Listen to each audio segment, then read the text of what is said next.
नमस्कार, डी24 तास speed news channel तुम्ही पाहू शकता। राष्ट्रवादी काँग्रेस पार्टी अजितदादा पवार गट येथील आमदार फारुख शाह यांच्या माध्यमातून आज मुस्लिम बांधवांच्या 50 पेक्षा जास्त मुस्लिम बांधवांनी राष्ट्रवादी काँग्रेस पार्टी या ठिकाणी प्रवेश केला।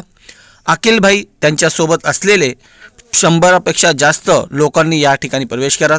यावेळी प्रतिक्रिया देताना श्यामबाई सनेर यांनी सांगितले, अखिल भाई आणि त्यांच्या समवेत जवळपास 50 प्रमुख पदाधिकाऱ्यांनी या ठिकाणी माजी आमदार आदरणीय फारुखभाई शेख, त्याचप्रमाणे राष्ट्रवादी काँग्रेसचे नेते आदरणीय अजितदादा पवार, आदरणीय सुनील तटकरे साहेब यांच्या नेतृत्वावर विश्वास ठेवून पक्षप्रवेश केलेला आहे।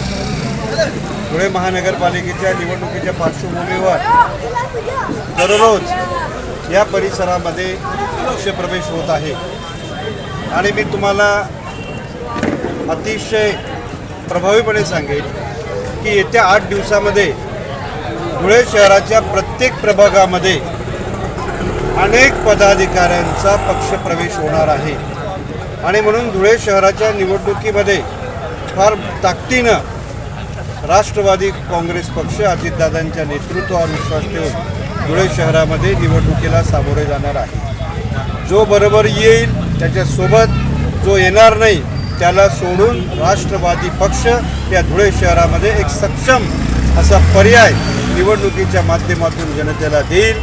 कारण या नगरपालिकेवर ज्यांनी काम केलेलं, ज्यांचा झेंडा आहे, त्यांनी गेल्या निवडणुकीच्या काळामध्ये मोठ्या प्रमाणावर आश्वासनांची धुळफेक केली आणि सामान्य माणूस त्या कुठल्याही समस्या सुटल्या नाहीत। आणि सगळ्यात महत्त्वाची समस्या म्हणजे दररोज पाणी देण्याची जी भूमिका लाना है, 3 है तो 3 भी चुन के लाना है। और जहाँ पे कोई जगह ऐसे वार्ड है, हिंदू वार्ड, जहाँ पे हमारे मुस्लिम समाज के हमने कल एक कैलकुलेशन किया है।